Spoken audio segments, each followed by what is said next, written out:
Wow, 1983. Chewie's mom is like 5 months pregnant with Chewie. Yeah. And she's like, what am I going to do today? I'm going to go finish the Star Wars trilogy with this 5-month-old baby brewing in my belly. I don't know if she saw it in theaters. We'll assume that she did because she gave birth to Chewie. Granted, at the time, not Chewie, but still eventually Chewie. Yeah. Yeah. Yeah. Return of the Jedi is the movie of the day. If you couldn't figure out from that incredibly cryptic way of saying it. Return of the Jedi. Yeah. And I'm going to close our window. Good call. So, after the hype, with me as your host, as always, Brian Dressel. With me, as always, is Jonathan Hardesty. Yo. And Chewie, as she just said, went to go close the window, so she can't say hi right now. But she would if she could. Right? Yeah. I doubt that came up. But if it did, fantastic. My foot fell asleep. Oh. Excellent news. So this week, we're talking Return of the Jedi, the last of the original trilogy. Aw. It's a little sad. The last of... The Jedi? Not as much infighting. Skywalkers? Anger. Politics? Yeah. The last movie where they won't talk about sand. That's not true. They talk about sand in this movie. They do? Well, kind of. When they're on like the shuttle thing and they're like, I think I am being able to see better from dark blob. Now I see a light blob. I take that kind of like sand. Yeah, and then Boba Fett takes his helmet off and says, I hate sand. Yeah, it's dry at its No, core, he so it gets doesn't. everywhere. It's in the new cut on Disney+. Oh, wait, Plus. there is sand. Adoy. They're on Tatooine. Yeah, that's what I'm again. talking Oh about. my god. I just don't know if they talked about the sand or not. That much I have no idea. Huh, No. They talked about the Sarlacc in the sand. I'm going to ignore that for now. I don't want to bring up the Sarlacc and the sand guys, but it's a problem. The Sarlacc in the sand? Yeah. You know, like elephant in the room. Oh. Let's change it to Sarlacc in the sand. I don't want to bring up the Sarlacc in the sand. But the Sarlacc in the sand kind of... It's a massive problem. It is a massive problem, but it's easier to miss. Whereas if you have an elephant in the room and you're not talking about it, it's like, well, what the fuck else are you talking about? That phrasing makes it... I appreciate where you're going with it, but it's more like, I don't want to bring up the Rancor in the room. Yeah. Okay, fine. Yeah. If there's a Rancor in the room, we should be fucking talking about it. This is a goddamn Right, why Rancor. hasn't anyone talked to it? Why hasn't anyone talked about it up until this point? Yeah. Has Seems urgent. anyone else noticed the Rancor in the room? That's a new children's Not even the book guy from he's Star currently Wars. eating. Oh, boy. So, yeah, Return of the Jedi. This week, we're going to keep it the fashion we did last week and just skip over where have you been doing, because there's so much to talk about. Who wants to hear about how bleh Dark Fate was now that I've seen it? Tune in last week to hear me be really mad about not being able to see it, and tune in this week for me to be really bleh about seeing it. We can talk about all right. how much you started to enjoy Grimm again, and how Nick, because I can't remember his real name, really should be Kyle Rayner. Should really be Kyle Rayner. Really, come on, internet, listen to me. I twitted it out. Tweeted? That's the correct way to say it. Yeah. Twit a bit, a bit, a bit. I am hip and cool, totally on with the new crazes of the internet. Wow. Twitter is not a new craze. This 10-year-old All right, company is the new craze. Should I okay All right, Steve boomer Buscemi. myself? Yes, you should okay boomer yourself. I'm 36 years old. Okay, boomer. Give yourself six. Give yourself 6 hail okay boomers. Oh, boy. Okay, so, yeah, skipping over all of that really boring way I'm doing. Unless you have a snide comment about something you've done, John. Nope. Nope. Okay, great. So, Return of the Jedi.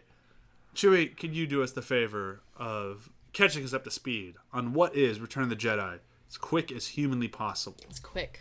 All right. Quick. Well, quick is we are on Tatooine and, run amok with Jabba the Hutt, and we kill Jabba the Hutt, and a bunch of people fall into the Sarlacc, and then we go off. They separate again. Luke goes to Dagobah. Han and Leia go to the ships. I forgot. They don't go to Endor right away. The Rebel fleet? The Rebel fleet. The boats? To the This is Boats? Chewie's favorite Star Wars movie, by the way. Just in case we haven't said it yet. All-time favorite Star Wars movie. If you couldn't tell, she loves this movie a lot. She loves the details. You're telling me to do it quick. Quick. So I'm like, they go to the ships. Pew pew, And, lasers. they formulate a plan, and Yoda dies, tells Luke, yeah, he's your father. Sorry, I didn't say that earlier. Oh, and you got a sister. All right, bye, I'm dead. And then he's got a quick conversation with some ghosts, and then, surprise, Leia, Han, I'm here. I'm going to be part of this fight, too. And then they go off to Endor. Lando's there as well. And Lando's now flying the Millennium Falcon, and Han and Leia are leading the charge on ground. Luke is going off and doing his own thing. Lando is leading the charge in the sky, and they all fight the Empire, and in the end they win thanks to a bunch of little Muppets. I was gonna say, also Ewoks. Yeah. All right, yeah, that works. Yeah. Let's see, what did you miss? A lot. Definitely not the ships. Definitely not the ships. We covered the ships. There's a lot of ships. There are more than one ship. There's some ships that Hence, are really ships. some ships are super confident, and then it turns out it's a trap because there's other ships on the other side of the moon. It's a trap. So we didn't do this for the other two movies, but since this one did get a little bit of shade thrown its way back when it came out, if you want to go back and read some hysterical reviews from 1983, I highly recommend doing it, because my God, if they thought this movie was a problem, they had no idea They what was probably coming just for them. wanted to jump off a building after they watched Michael Bay movies later. The major complaint with this movie, for those of you who don't know, too many special effects. It's like, what is this? And too many action sequences. And too many action sequences. It's like, Wow. Could you imagine taking these people that complained about Return of the Jedi and then just transporting them to 2000 whatever and making them watch a Transformers movie? They might have exploded. Or not even just like a Transformers movie. Just go for something completely weird. Like, all right, here, watch this. Now watch Sky Captain and the World of Tomorrow. Not a single shot does it into special effects. Whole movie shot on a green screen. How about The Jungle Book? You want to see special effects? Sin City. Sin City. Like, most of these actors weren't even on set together. Oh man, I want to make a super cut for these people of all the action scenes in Star Wars, just one after the other, and take out all the quiet moments. Good Lord, check out The Force Awakens. Like, whoo, or even Last Jedi. Like, the whole movie's an action sequence. Like, they had no idea. No, they didn't. They were ill prepared for the future of cinema. Although to take a different tack, that's kind of cute though. That was Return of the Jedi was too much action for them. Like, oh man, remember the day when that was too much action? I'm like, there's a lot of low points in this movie. There are. There are, and just because you have a down moment when you're figuring out what's going on at Jabba the Hutt. I mean, it's a great intro to this movie. You have a down moment when Luke's going to go talk to Yoda. You have a down moment when they're actually discussing their plan for the attack. That's longer than 2 minutes. I think the down moment in Jabba's palace though is a little bit more of like, even though it's a down moment, like it's tough to hide the fact. And don't get me wrong before we go too far into this. I love this movie. I think this movie's great. But I am willing to see some of the things that people consider problems. But everything in Jabba's palace feels like a gargantuan toy commercial. Look at all the toys you can buy here, because everything in that palace was for sale. Sure.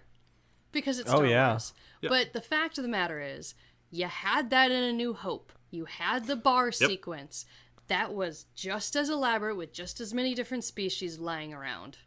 But the difference is, and this is a very slight difference, in A New Hope, it was all built to introduce you to Star Wars, to the idea where there's a whole bunch of new aliens, new creatures, and you didn't know what you were seeing. It wasn't built as like, how crazy of a thing can we get in there to sell more toys? And I'm not saying that Marquand, I think that's how you pronounce the last name. Close enough. Was doing that on purpose to just sell more toys, but that is entirely what Fox was wanting him to do. Like, especially after the first two movies and just how they blew the toy industry out of the fucking water. This movie had a job, and part of that job, beyond just tell the story it's supposed to tell it well, which did both of those, sell as many toys as humanly possible. And you can just look at that from like a critical or like a cynical point of view, and it's like, yeah, the moments like this, the moments with the Ewoks, these are all very well designed to get us to buy stuff. And I'm not saying that's a problem, because all the movies did it, and all movies since have done it. But at the time, it was more of a shock, and probably why more people were like, what is this? Like, what are we watching? Is this a G.I. Joe ad, or is this a Star Wars movie? So I can see where they're coming from. I disagree with them. I don't think it's a bad thing, but I do see the arguments more. Well, right, yeah, I can see where they're coming from, because we've already had 2 movies, and even Empire Strikes Back didn't have nearly the amount of, like, check out all these crazy creatures left and right, and that kind of assaultive nature of all the stuff that Return of the Jedi hits you with pretty much from the beginning and throughout the whole thing. It's like, yeah, I could see how for some people it would be a bit of a shock from Empire to go to this. Yeah. I don't care. Well, yeah, that's the thing, is it doesn't bother me either. Like, it's never bothered me. I love the movie. It's just... The fact that it bothers people, it was like, okay, that's your hang-up. Well, it's interesting going back to that, like, going to that complaint from where we sit now, where we're just inundated with everything's purpose is to sell toys. Even the new Star Wars, without the toy selling aspect, you don't have any more Star Wars from Disney. Like, it in and of itself can't exist without the other purpose. Whereas back then, you could have seen a world maybe where maybe it didn't have to do that. Well, no, But- it's. I feel like it's slowly shifted throughout the original trilogy, and then the prequel trilogy, I think, did a much better job because it was just George all the time, of just being the movies. Whether or not they're good is up for grabs. But this one felt a little bit more like it got a little handcuffed into just like the creativity got. I'm losing my train of thought here. The prequels didn't feel as much of like a shuttle for merchandise, even though they were. Well, they were more merchandise based on ships and Yeah. vehicles and stuff like that. Yeah, whereas The prequels were very much about that. yeah, it was all about like, Robots. yeah, robots, tech stuff. Whereas like this one was more organic and like Probably one of the reasons why I like it more. yeah, I love the Star Wars universe. I love learning about the different aliens that are in it. It's one of the things that annoys me about the new movies is we have all these established aliens from 4, 5, and 6, yeah, and they're not using any of them. no, like none at all. And I'm just like, Other than Chewie. Yeah, Wookiees. Yeah, And then it's like it's a freaking. That's why I like the Jabba sequence. To me, that's just adding to the lush world. Sure, you can think about it as merchandising, but when I'm watching a Star Wars movie, I'm thinking about Star Wars. I'm not thinking about a toy store. no, and I Right. agree with you. And I think there's actually something better to be said about the entire sequence of whenever you watch like Star Wars, especially like you get to like the Galactic Empire and you get Darth Vader and all those people, you don't see any fucking aliens. You see a bunch of people. Well, that was At one all of times. the points of the Empire, is that they were oppressive and they're kind of like the Third Reich. But exactly. And the thing is, in the books, they go into that. In Yeah. the movies, they don't. It's what you see is what you get. And if you can't piece this together, then you're not a part of that story. But I think any reasonable filmgoer go, whenever I see the interesting people, it's when they're as far away from the Empire as possible. Jabba's palace is filled with very few humans and tons of aliens. Yeah, and women and Yeah. men all over the place. Yeah, and I think The same way that in A New Hope, women and men everywhere. Whether or not yeah. all any of It's the women interesting, get too, that- lines, that's a whole different thing. that's a different problem. Not for us. But they're present. Yes. It's a great way of paying off the hive of scum and villainy that was mentioned in A New Hope, because you see some of that with the cantina and some of that, but just to see the ickiness of Jabba's palace, the seediness, and just the tactileness of his lair and how gross it was. Like, sure, the toy, review, like that critique against it, but not really, because I'm like, this is world building. This is so fascinating. This is an element of Star Wars that I've been interested to see for like 2 movies. Yeah. And that's the thing is like I can see the argument and I can see the complaint, but for me, I think they did such a good job just telling the story while being a commercial that it doesn't matter, because the commercial thing is there for people who don't care, and for those of us who do care, we have a great story here, and that's really what mattered.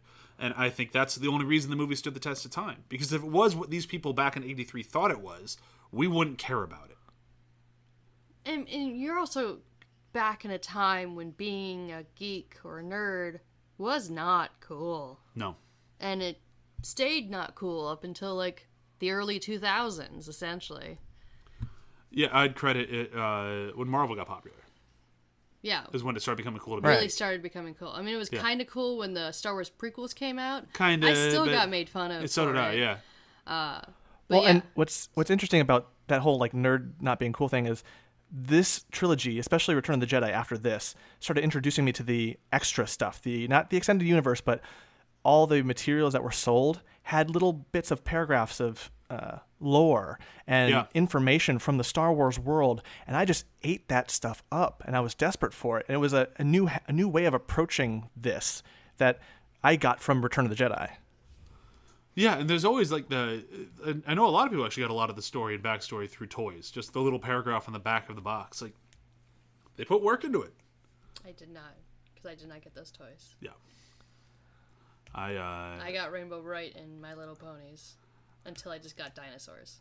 I would get speeder bikes until all the speeder bikes had a little button on the back that when you pushed it, they'd explode. Oh, that sounds nice. It was a lot of fun. And I'd always lose parts, and I'd always spend my allowance on a new one. The speeder bike I got for Return of the Jedi, the toy, the spring was too strong for the toy itself, the plastic, so it never stayed together. And I was so pissed off. I was so angry. Most of my Star Wars toys I got from thrift stores or garage sales. I mean, at least those are probably originals, at least. Right? Oh, I actually do have some that are probably quite valuable, but they're in my parents' pole barn because we don't have any place to put them. Fair enough. We got like 6 Millennium Falcons. Nice. That's kind of why I want it. When we have a house, we're gonna hang them from the ceilings. Sounds good. Yeah. Let's move on. So if that's kind of Jabba's palace, we should probably talk a little bit about the rescue, just in general. Like I know we talked nothing but feelings the other two movies. This one I kind of want to talk a little bit about it, just because it is. I think this one just feels starkly different than the two before it, and I mean that in a good way.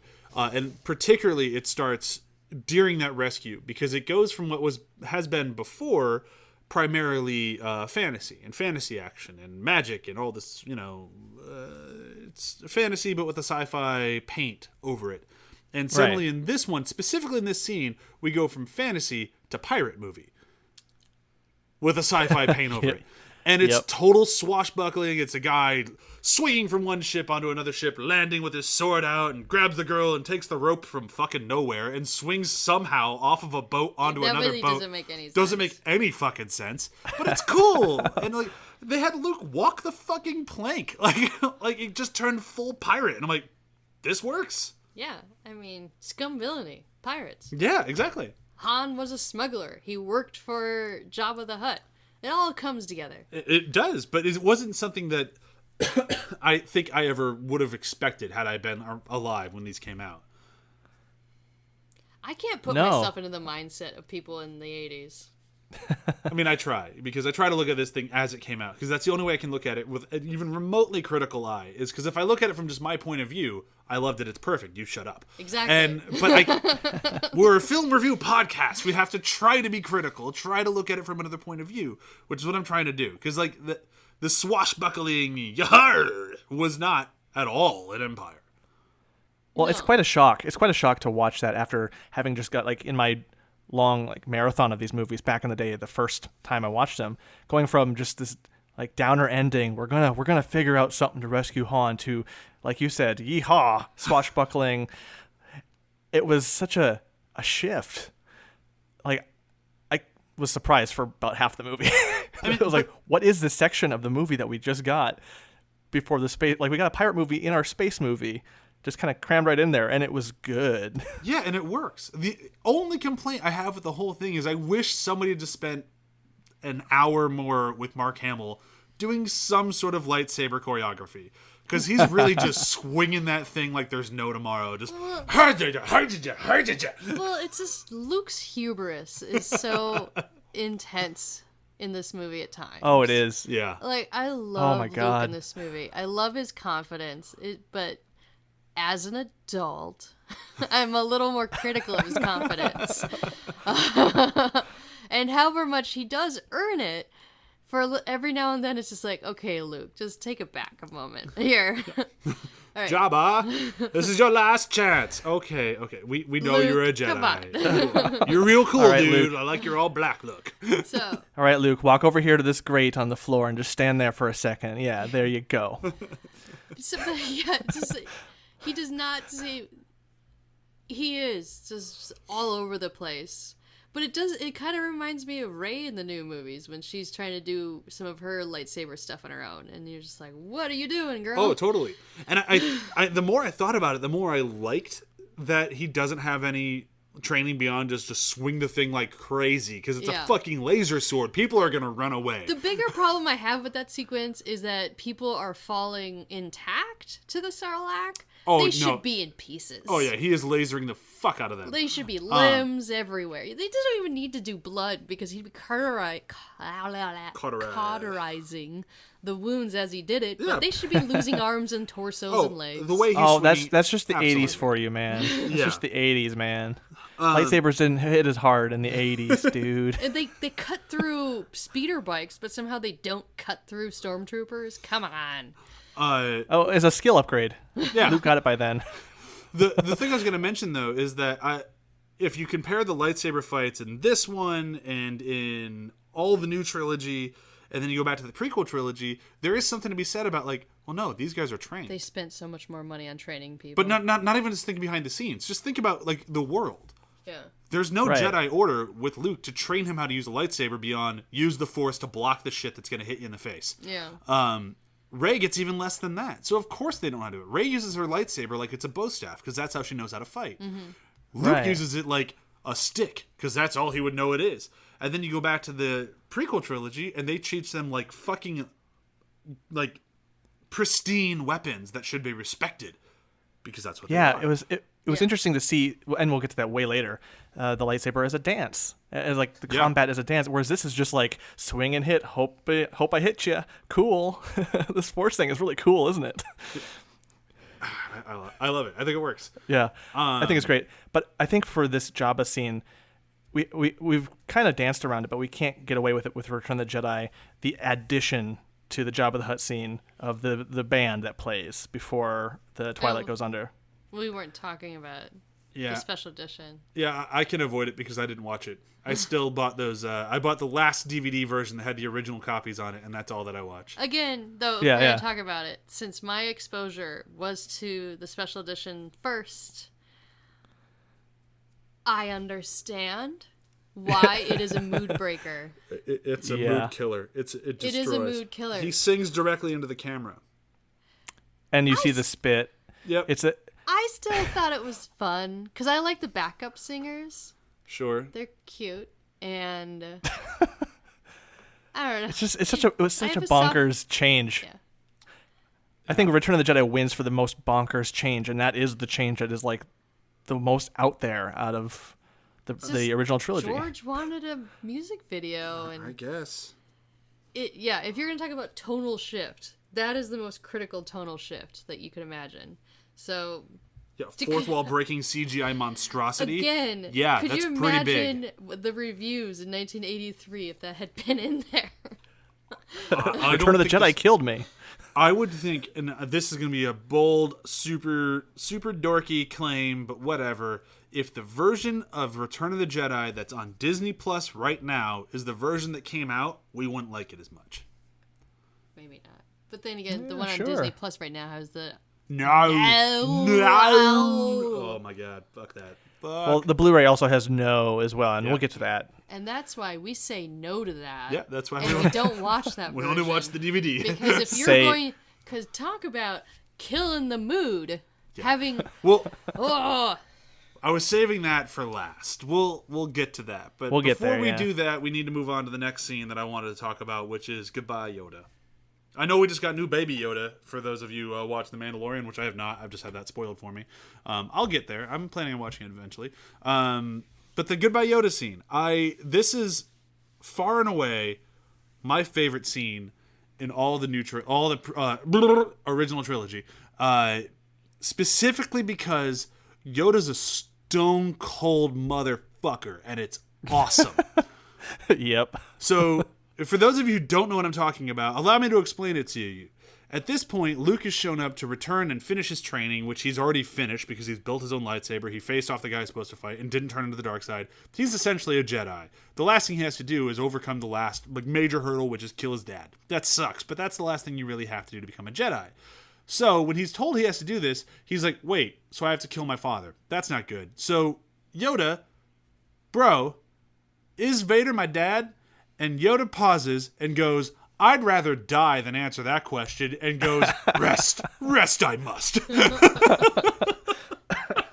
this is too much Drama. I knew I was gonna die soon. I assumed it'd be before you asked that. Die soon, I must. And then he's just gonna be really... The amount of breath he says...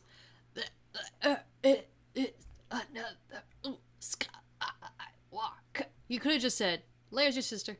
Yeah, if he hadn't wasted so much time trying to avoid the elephant in the room, sorry, Sarlacc in the sandpit, sorry, Rancor in the room, he could have just answered the fucking question. Yeah, Vader's your dad, Leia's your sister. Hey, the Force is mystical and crazy. Leia's your dad. Vader's your dad. Leia's your sister. Don't try to kill Kylo. It won't go well. You'll figure out who he is later. He'll probably go by Ben. Anything Which else? makes no sense. Anything else? If you want some more blue milk, I know some big fish thing you can get some out of. I think that checks all the boxes. Peace, I'm out of here. It's a much better scene. Okay, Boomer. I love that meme. Now listen here, you little shit. But otherwise, I joking aside about his shutting down that question, I love that scene. Hamill sells the shit out of it. Like, it's a very good, like, you're at the end of the line here. There's nothing I can teach you.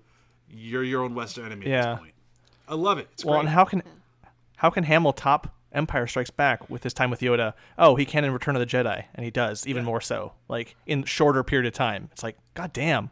Just seeing the character arc of Luke going from whiny farm boy to overconfident Jedi is amazing. Yeah. And it's just done so well in both this conversation and the one after with Alec Guinness, Obi-Wan. It's just like you just see how much he's grown. Because you didn't really get a scene with him and Obi-Wan in Empire. They kind of talk near each other and he kind of talks at him, but they don't really have... There's no sitting along and talking to him. Yeah. Which happens in this one. Right. It's really nice seeing the two of them together again after having a whole movie apart. And it's like, yeah, he's grown a ton. Excuse me, a whole bunch. Yeah. Yeah. All right, so should we move to Endor? The forest moon of Endor. Forest moon of Endor, not Endor itself. Nope. Right, it's just that like Frankenstein's Yavin. monster situation It's again. Yavin 4, it's a moon, it's not the planet. This is where a lot of people, going back to my 1983 reviews, basically went, well, this franchise is just out of ideas. Now we're just running around with Muppets in the woods. And as a kid, I'm like... And how is that not an amazing idea? First off, how is that not an amazing idea? Secondly, shut up. Like, it's awesome. And we get the speeder bike chase through the fucking redwoods. It's amazing. Oh my god, Like, that was it's so amazing. Even today, like, yeah, it looks a little cheesy. The rotoscoping isn't perfect, but we're watching the 83 version going, this looks great. Like, It takes your breath away. My biggest problem with the speeder bike thing is Luke running back to the encampment afterwards because you're like, dude, you just traveled like 100 miles. Yeah, you're going real fast. Like, you just ran back to Han. And it's not like you had a ride to take back. He called it an Uber, an Ewok Uber. Yeah, there you go. Or just did Force Run. Like, he put some skill points in that, right? Yeah, They don't show Force Run. I don't know if Luke knows how to do that. He doesn't have the Speed Force? No. Come on. That's such a good one. I gave it to you. My God. Jedis and speedsters would have so much to talk about. What, there's evil versions of yours? Yeah, there's evil versions of mine. Yeah. We have the Reverse Flash. He's a dick. He killed my mom. Dude, my dad's my worst enemy. You want to talk about shitty parents? Yes, I do. And how? There's very little on the whole Moon of Endor sequence that I dislike. Pretty much from the moment they get there with little Warwick Davis, who was 12, I think, when they shot this, was what I looked up last night. Like, just his physicality is so great. Like, he really does bring something to Wicket, which is impressive for a 12-year-old. Through Leia's interactions with them, through the whole tree fort storytelling with 3PO, all the way through the whole battle. Like, there's very little I dislike. I get why people don't like it, and Chewie actually had a good theory about it. I'll let her explain it, just about how the lighting's different outdoors. But I'll just let you explain it. Well, it's just one of the things in general in action movies and serious sci-fi and whatever. People are so used to the neons, the darkness of space, or the harshness of fluorescent lights, and all this like very manufactured spaces. Mm-hmm. And you don't have that in parts of Endor. You're seeing a very organic, real location with these fantastic things in them, and they are lit naturally.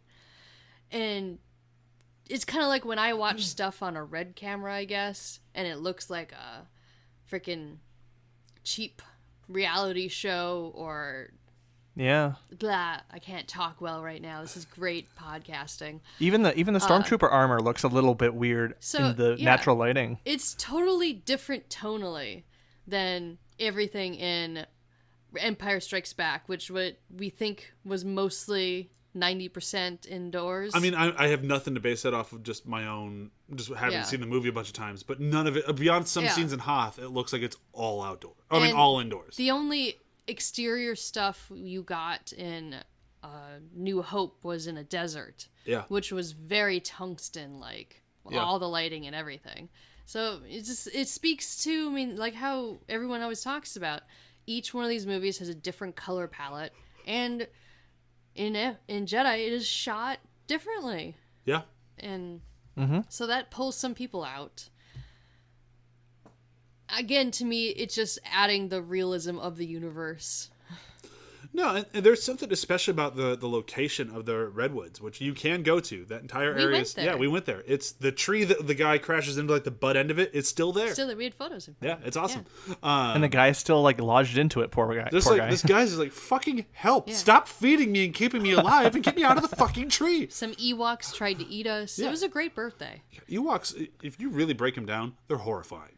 Yeah, well, they are horrifying. They totally ate all those stormtroopers. Oh, absolutely.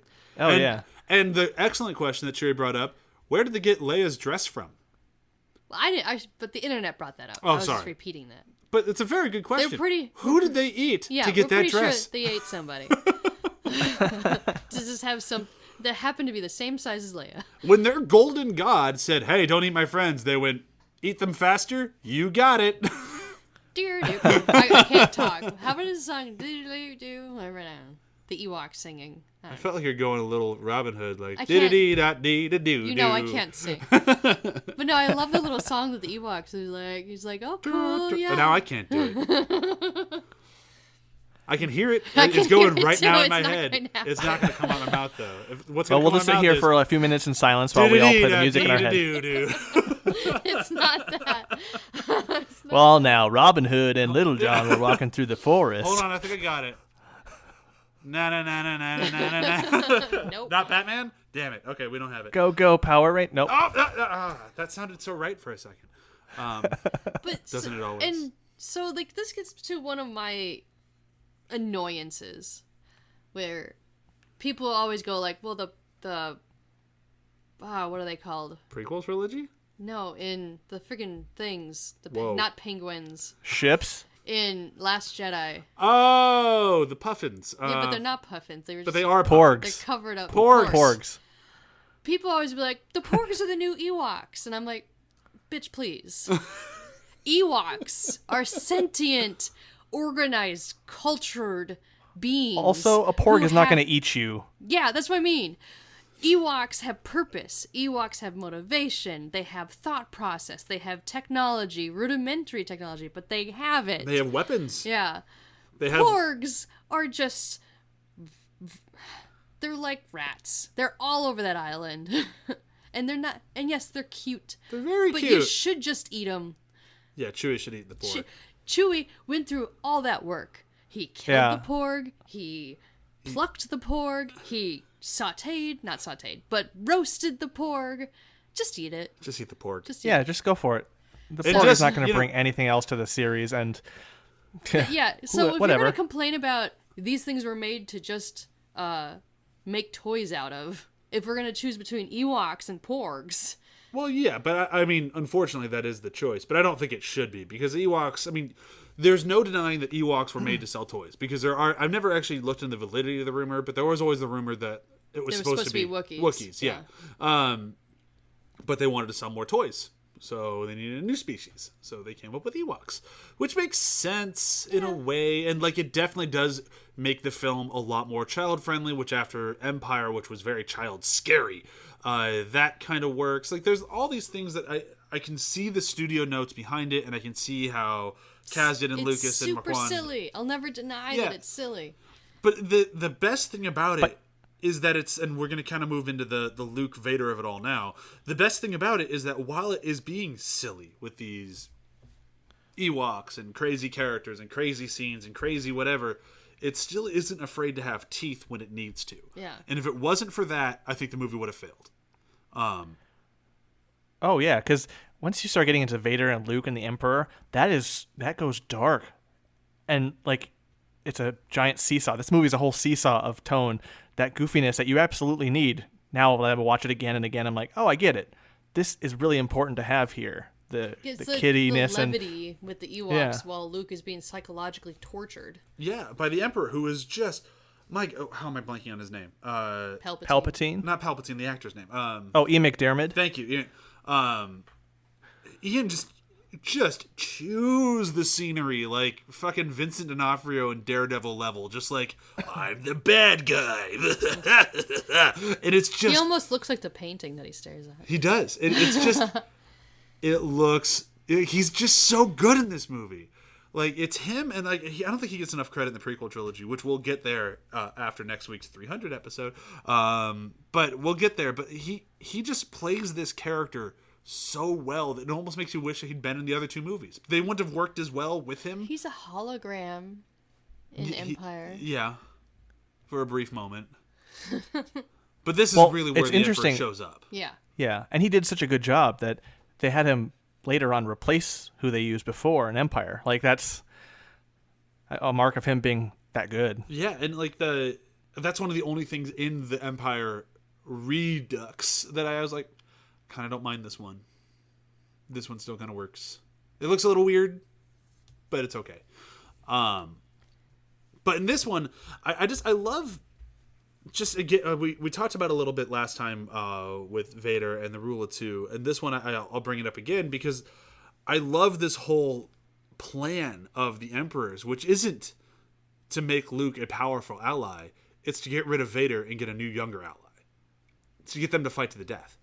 And then whoever survives is the better ally. And a potentially more powerful ally. Yeah. Because depending on which things you adhere to, Luke is more powerful than Vader basely because he has all of his body parts except for his hand. Right. I'm not sure if I adhere to that philosophy with the Force, but some people do. I don't. I always thought he was the more powerful just because it was the whole idea of like the dwindling of the Force powers. I've always kind of bought into the Force balance thing. So there's only one good user right now. There's two bad. So by math, we have more on this one than the half over there. It made sense in my head when I was a kid. It still kind of makes loosey-goosey sense now. But either way, the long and the short of it is what the Emperor wants is the strongest apprentice possible. So whoever wins this fight is the stronger apprentice. Great for him. And I love it. I love all of it all the way to like when Luke finally swings his lightsaber and Vader's just right there with the block, and it's just like, and just that grin of just like, I just won. Like the Emperor starts taking his victory lap early. Well, that's where his hubris gets the better of him. Yeah. Because he didn't win. No. That look that the Emperor makes when the lightsabers cross each other is scary. Like, that's seared in my brain. I can't get rid of it. It's so good. Just his laugh right there. It's just, it's perfect. I love that whole fucking sequence. Down to the design of the room, the music, the performances, all of it is fucking perfect. And it all leads up to my perfect moment in Star Wars. Go for it. Because the reason this movie is my favorite movie, beyond all the fun things I enjoy and the color tone and everything, is the moment when Luke is hiding and Darth Vader is taunting him. Just the way he Oh, does yeah. it's so good. Because it's a cat and mouse, father, son, good, evil, all this stuff. And you just have Vader taunting Luke saying, well, I'm going to get you, and then feeling into him, and Luke is just bleeding out emotionally. Yep. So he's very open, and he's open to his father, and he can tell that he goes, sister, oh, you have a sister, well, I'm going to get her.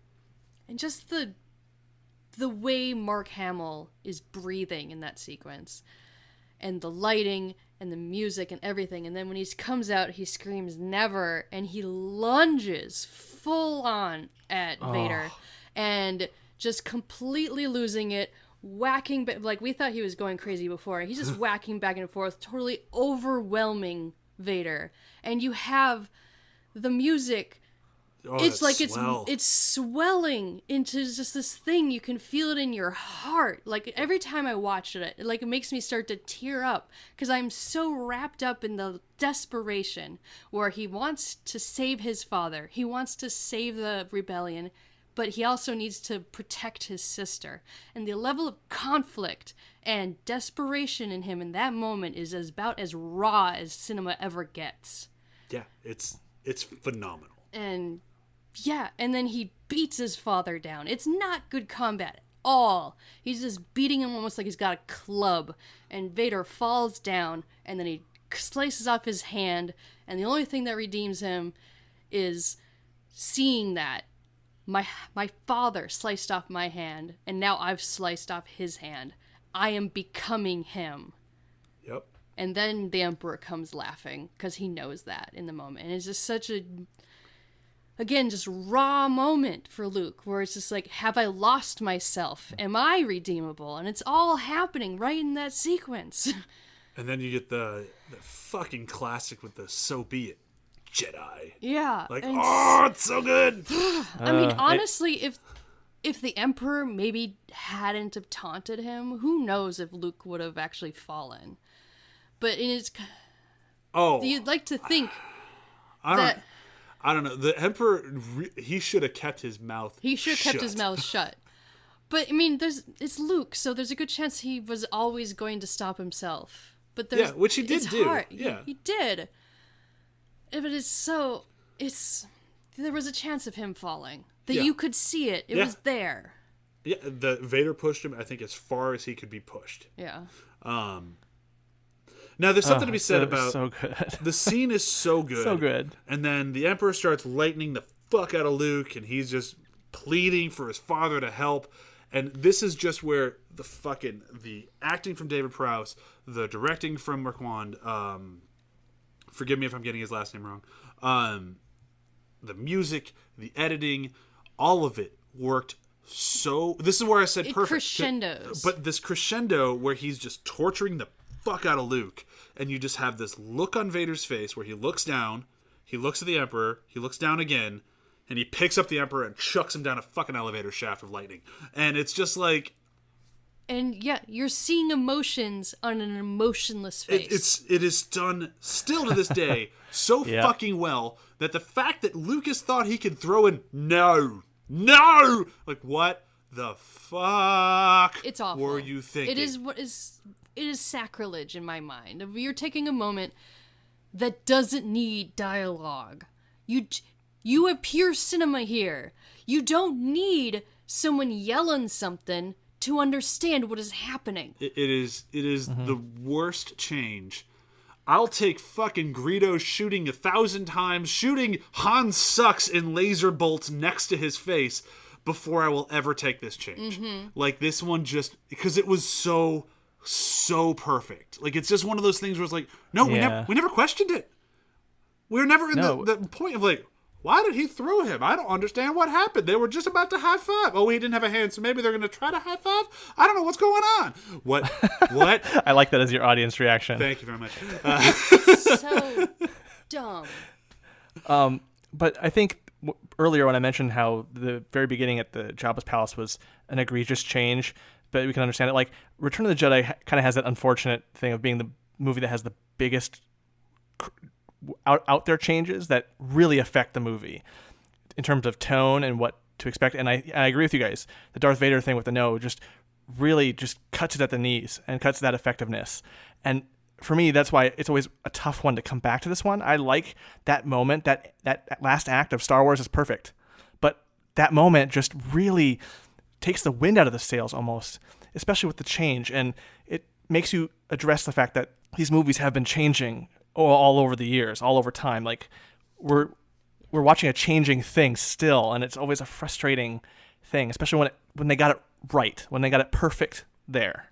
And that's why I'm happy we have bought in so many versions. Yeah.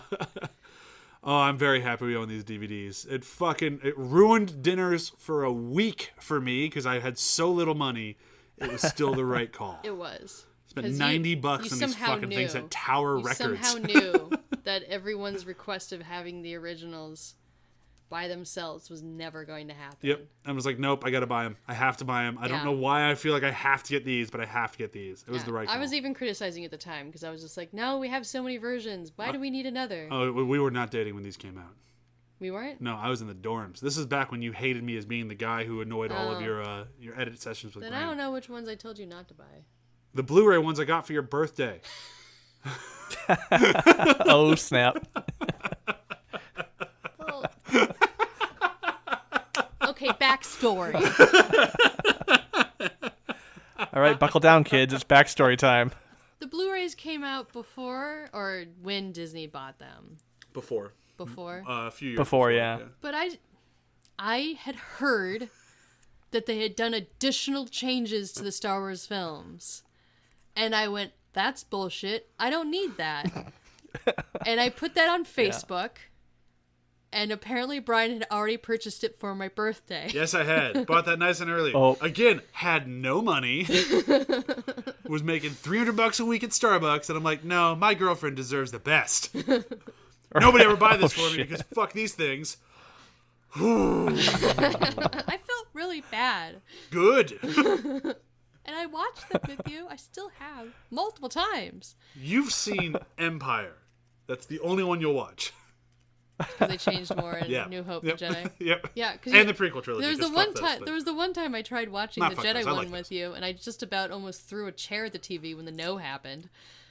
Yeah. Yeah, that's it. I was not prepared for that. I'm sitting there in the moment, fully invested, as always, about to tear up. Oh, we're watching the wrong one. And suddenly, Vader's saying no. And I'm just like, what is this shit? We're watching the wrong version. Wrong version. Let me hit pause. God. It was like watching X-Men Last Stand and going, what? No, none of this is right. This is awful. What is this pile of shit? On the Juggernaut, bitch. Oh, no. Well, that I didn't hate. Oh, why? Because that was Darth funny. Vader, Was it? after saying Turning the Phoenix They're gonna into put an McClunky alternate in the new version of personality was Return. bullshit. That was also bad. Saying no in the middle of the most emotional moment in the entirety of Star Wars is bullshit. That already worked. And it worked so well. I know, we're ragging on this real long. Well, it's very upsetting. Yes. The only other change Hello? that I feel like we should mention beyond the removal of the Nyub Nyub song, which is awesome, and very sad it's not there anymore. Which I have a CD with 2 different versions of it on it. La-dee-da. Yeah, because I bought it a long time ago. A lot of people have a lot of issues with a lot of things. A lot. I'm trying to say is a lot of people have brought up the Hayden Christensen at the end as being a major problem. Personally, I don't see any issue with it. I might be out of my mind for saying that, but we never saw anyone under the mask except for Hayden Christensen. So at that point, to make it actually tie together, I buy it. Yeah, me too. I agree. Wait, what? So the ghost parade at the end with... Yeah, but we saw the guy when he took off the mask at the end of Yeah, Jedi, in fully Charizard out mode with a huge wound on his head, and he looks like a fucking albino avocado. So you're saying if he's not like that, then he looks like Hayden Christensen. Yeah. All right. The argument for me with that is better with the whole his ghost goes back to when he was a light Jedi. No, that's also fine. Like, I'm fine with any of it. The long and the short of it is, I don't the ire of how dare they put Hayden Christensen at the end. I'm like,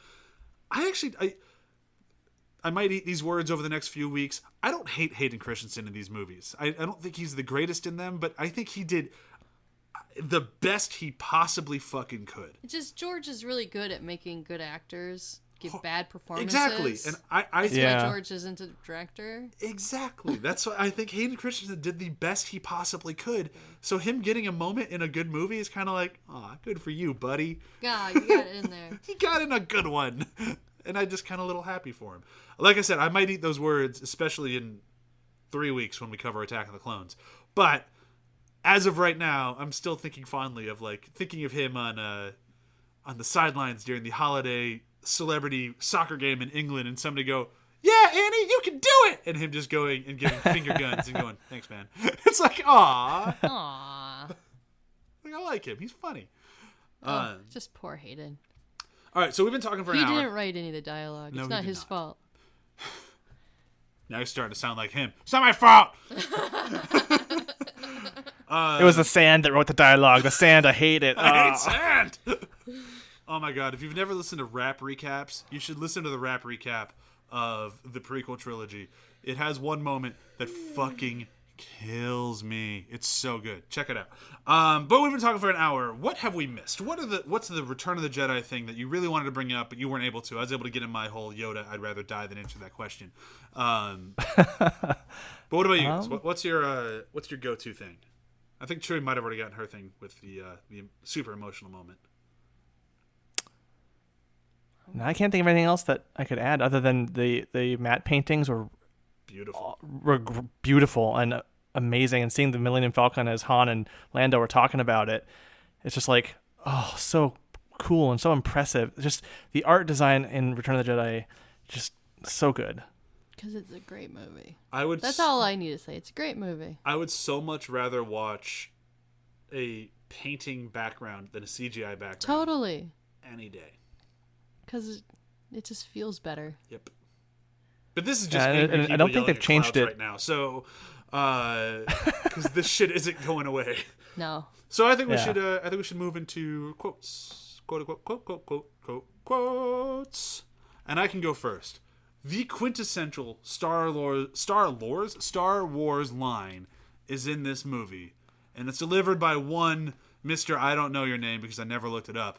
But he points a gun at Han Solo and goes, "You rebel scum." It's amazing. He does it so well. His voice is just perfect. It's just that, "You rebel scum," and he's just so into it. It drips so deliciously. You can just see that this guy's been like a Star Wars fan his whole fucking life, and he's so excited to just see the third one, and then got a job in the third one.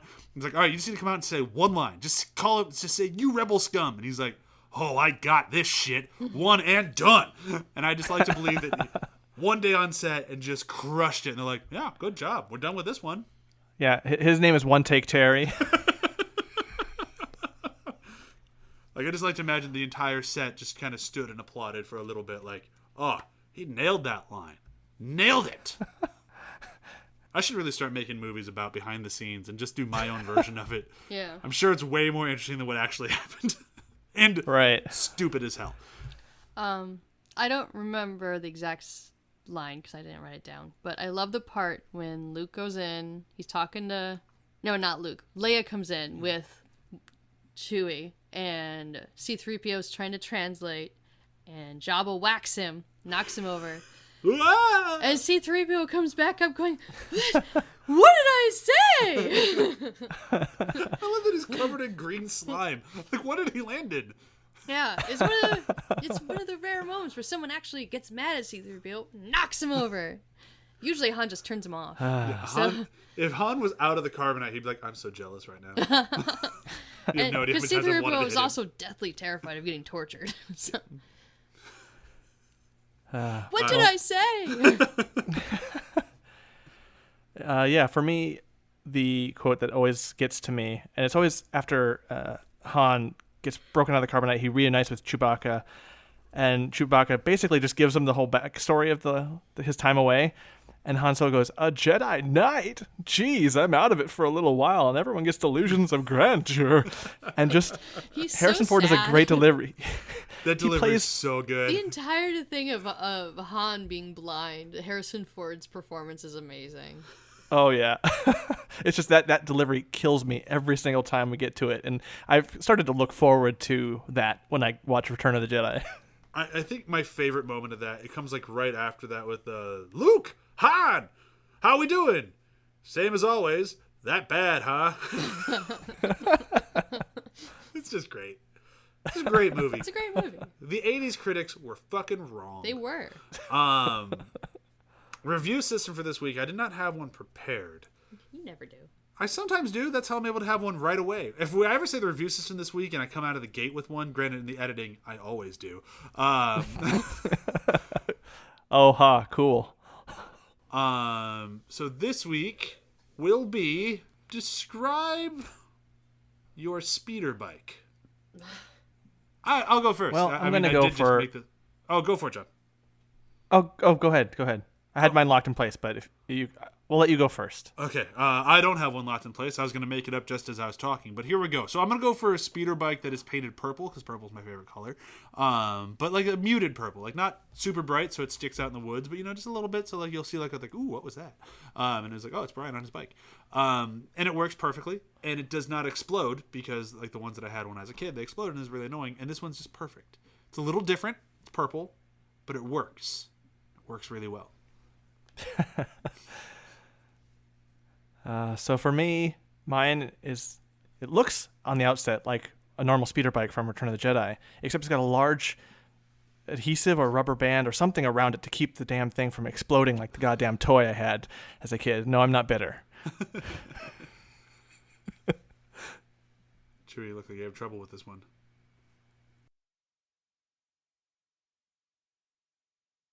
I have no idea what to do. It's a really good speeder bike. I have absolutely trying to think of something clever. No, that's perfect. It's a speeder bike that seems to have a little bit more safety protocols to it. Speeder bike with safety belt. Yeah. It knows what it needs to do, and self-driving speeder bike. And it has like that whole cruise control thing that cars have these days, but it avoids the haters. Oh, the sensor, the automatic sensor thing or whatever. The hater's gonna hate sensor. Beep, beep, beep. You're gonna hit a tree too late. Well, that was fantastic. No, it's terrible. That was just the best. So that brings I it in. can't put emotions on a speeder bike. You can just write emotions. Happy, sad, force. Doesn't do this movie justice. It just makes it look silly. It is a little silly. That's okay. So that brings an end to the original trilogy. That's it. We did it. Covered all three. 3 down, 3 to go. But next week we have to take a little break. As we celebrate episode 300 of After the Hype. There are 300 episodes that you cannot listen to because all of them are not available. But we've recorded 300. We've actually recorded like 303, but some of them didn't come out. But we've released 300. Well, not as of right now. Right now we're releasing 299. I can do this all day. Next week. No, keep going. I'm so into this. I need to be in bed in 15 minutes. I'll stop that.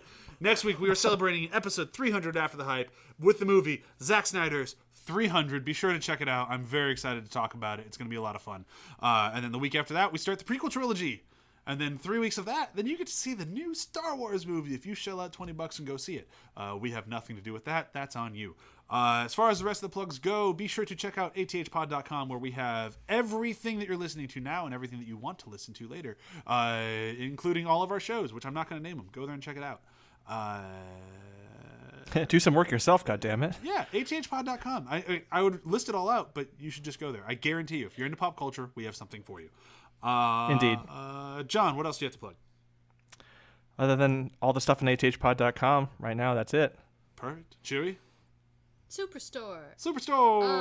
Thursday nights, NBC. That's it. I try to think of a good outro for these things, and May the force be with you. There is another sky. Oh my god, just Bye. Bye. Bye.